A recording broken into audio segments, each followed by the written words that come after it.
Hello and welcome you all in this video. This is Aman Sharma and our today's topic is the forces. So let's get straight into the video. So what is a force? By definition, a force is an act of pushing or pulling. Yes, the same pushing that the Daya of CID did to break down the doors and the same pulling that SRK did to help Kajol to get into the train. Now let's see how differently Daya could break all these doors. I mean to say, what are the different type of forces that exist in this nature? The first one is gravitational force. Second is electromagnetic force. Third is nuclear force. And the fourth is weak forces. Gravitational force तो ये वो force है जिस force की वजह से अपन इस अर्थ के ऊपर चिपके हुए हैं सभी लोग ऊपर नीचे हर तरीके से इस फोर्स के ऊपर चिपके तो अपन इस चीज को एक्सपीरियंस कैसे कर सकते हैं इसको एक्सपीरियंस करने के कुछ तरीके हैं तो जैसे एक तरीका तो आप समझ ही सकते हो कि आप जंप करके देखो जैसे किसी भी सरफेस पे खड़े हो या फिर जंप करो तो आप क्या वापस उसी सरफेस के आप ऊपर आके लैंड करते हो तो इसका मतलब ये हुआ कि कोई ना कोई फोर्स आपको खींच रहा है और अगर आपका दिमाग कुछ ज़्यादा ही खुरापाती कुछ और अच्छे तरीके से इसको फील करना चाहते हो तो एक बड़ा सा गड्ढा खोदो ठीक है और उसके ऊपर से भागने की कोशिश करो अगर उस गड्ढे के अंदर नहीं गिरते हो तब तो तुम्हारे ऊपर कोई ग्रेविटेशनल फोर्स नहीं लग रहा है और अगर उस गड्ढे में गिर जाते हो तो तुम्हारे ऊपर ग्रेविटेशनल फोर्स लग रहा है तो चलो देखते हैं इसका कुछ मैथमेटिकल इक्वेशंस कैसे ये काम करता है ऑलराइट तो सपोज करो अपन किसी मॉल के अंदर गए और वहां पे अपन ने कुछ चॉकलेट स्टोर देखा और वहां पे ये दो चॉकलेट पड़ी है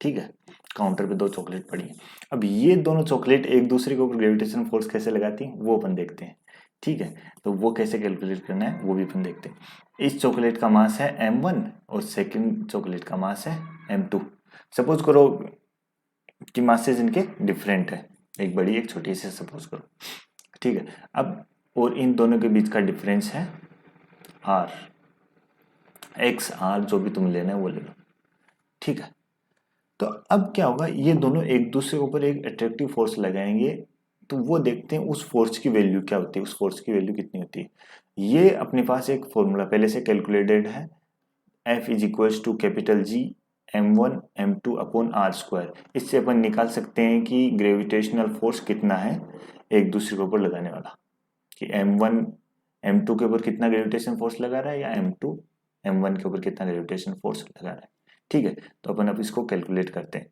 तो सपोज करो ये हो गया इसका 1 kg सपोज करो एक बढ़िया भारी चॉकलेट है और इसकी ये सपोज करो इसका 2 kg है ठीक है और इन दोनों के डिस्टेंस मान लो 1 मीटर है ठीक है तो अपन इसका फोर्स निकालते हैं तो इसका फोर्स आएगा जी की वैल्यू अपने पास पहले से कैलकुलेटेड है कांस्टेंट है gravitational constant 6.67 into 10 to the power 11 alright तो इसको अपन जी की जगह लिख देते हैं 6.67 into 10 to the power 11 into m1 is 1 kg and m2 is 2 kg and upon 1 metre का स्क्वायर तो ये अपने पास आ गया 13.34 into 10 to the power 11 newton तो इतना फोर्स m1 m2 पे लगा रहा है और m2 m1 के ऊपर लगा रहा है let us now understand electromagnetic forces तो अब नाम से इसको समझ पा रहे हैं कि इलेक्ट्रो नाम से अपन समझ में आ रहा है कि कुछ इलेक्ट्रॉन प्रोटॉन चार्जेस का कुछ पड़ा हुआ है इसके अंदर और मैग्नेटिक से अपन को समझ में आ रहा है कुछ अट्रैक्शन या कुछ रिपल्सन का इसके अंदर कुछ ना कुछ पार्ट होगा तो इसे अपन दो तरीके से देख सकते हैं एक एटॉमिक या मोलिकुलर लेवल के ऊपर देख सकते हैं एक इसके अलावा अपन इसे बड़े लेवल पे भी देख सकते हैं तो फर्स्ट अपन देखते हैं कि एटॉमिक लेवल के ऊपर क्या होता है ठीक है तो अगर एटॉमिक लेवल के ऊपर देखें तो अपने पास क्या होता है अब कोई भी ऑर्डिनरी सब्सटेंस होता है ऑर्डिनरी मैटर होता है उसके अंदर क्या कुछ इलेक्ट्रॉन्स होते हैं प्रोटॉन्स होते हैं कुछ न्यूट्रॉन्स होते हैं तो उसके अंदर इलेक्ट्रॉन्स हो गए प्रोटॉन्स हो गए न्यूट्रॉन्स हो गए अब ये जो फोर्स है इलेक्ट्रॉन्स और प्रोटॉन्स के बीच लगता है या तो इलेक्ट्रॉन इलेक्ट्रॉन के बीच लगेगा या प्रोटॉन प्रोटॉन के बीच में होगा या फिर इलेक्ट्रॉन प्रोटॉन के बीच में होगा तो इससे अपन बोलते हैं कूलम्ब फोर्स तो ये क्या कहता है कूलम्ब फोर्स कि कोई भी दो चार्ज पार्टिकल चाहे वो पॉजिटिवली चार्ज हो चाहे वो नेगेटिवली चार्ज हो कोई भी दो चार्ज पार्टिकल एक दूसरे के ऊपर एक फोर्स एक्सर्ट करती हैं और उस फोर्स की वैल्यू क्या है? फोर्स की वैल्यू है 1/4 pi epsilon Q1 Q2 upon R square. R is again the distance between both the charges. So अब अपन देखते हैं अपार्ट फ्रॉम एटॉमिक और मोलिकुलर लेवल पे, इसको बड़े लेवल पर देखते हैं जहाँ पे अपन को इलेक्ट्रोमैग्नेटिक फोर्सेस के एग्जांपल्स देखने को मिलते हैं। अपन ने 3 एग्जांपल लिए हैं, उनमें देखते हैं। ठीक है, तो फर्स्ट एग्जांपल क्या है, एक कुछ बुक्स पढ़ी हैं टेबल के ऊपर, तो उनमें कौन कौन सा फोर्स लग रहा है, किस वजह से लग रहा है। तो इस बुक की सरफेस और टेबल की सरफेस आपस में टच्ड हैं, बट उन सरफेसेस पे कुछ एटम्स हैं, कुछ इलेक्ट्रॉन्स हैं, कुछ प्रोटॉन्स हैं, कुछ मॉलिक्यूल्स हैं, कुछ टेबल की सरफेसेस के, तो ये आपस में एक दूसरे को फोर्स लगा रहे हैं। तो ये एक एग्जांपल हो गया इलेक्ट्रोमैग्नेटिक फोर्सेस का। सेकंड एग्जांपल हो गया स्प्रिंग को लेके।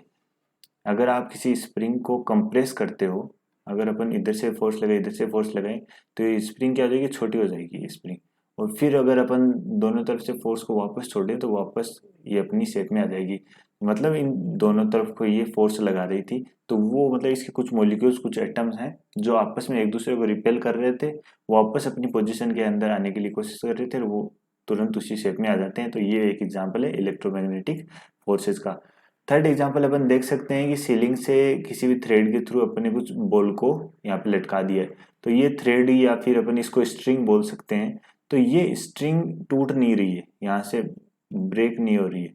तो ब्रेक नहीं हो रही है मतलब क्या है कि ये एक दूसरे को अट्रैक्ट कर रहे हैं। यहाँ से अगर अपन देखें इसको बड़े लेवल पे अगर इसको देखें अपन बड़े लेवल पे देखें, तो इसके कुछ थ्रेड्स हैं, इसके कुछ यहाँ पे कुछ एटम्स हैं, कुछ एटम्स के अंदर इलेक्ट्रॉन्स हैं, फिर यहाँ पे कुछ एटम है इलेक्ट्रॉन है, यहाँ पे कुछ एटम है उसके अंदर इलेक्ट्रॉन। तो इन लोगों ने आपस में एक दूसरे को अट्रैक्ट कर रखा है, इस वजह से ये टूट नहीं रही है। तो ये एक एग्जाम्पल हो गया इलेक्ट्रोमैग्नेटिक फोर्सेस का।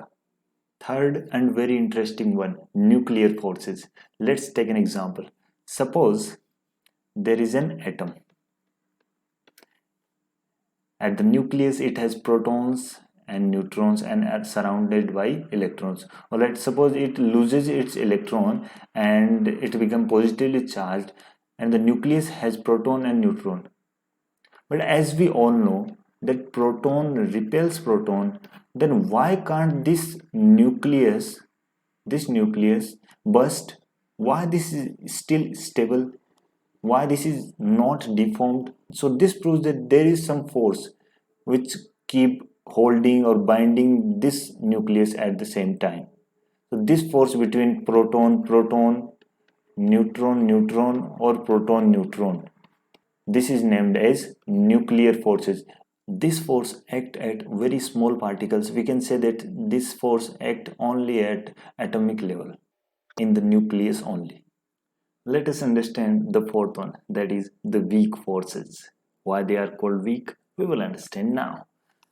So as we all know, there is tooth decay. What is tooth decay? What is the output of tooth decay? Our decayed tooth plus some waste. Alright. So similarly, there is a neutron decay. Neutron decay that is known as beta minus decay. Beta minus decay. What's the output? Proton plus electron plus antineutrino. What this decay shows us that the neutron is simply made up of a proton plus electron plus antineutrino. If this is made up of proton, electron and antineutrino, then there should be some kind of force that binds all these three, proton, electron and antineutrino, to form a neutron. And these forces are known as weak forces. There is also a beta plus decay. Thanks for watching. All the links for the resources are down in the description below. Please check it out. If you like the video, please share this with your friends and subscribe to the channel My Space Station. Thanks. Bye-bye.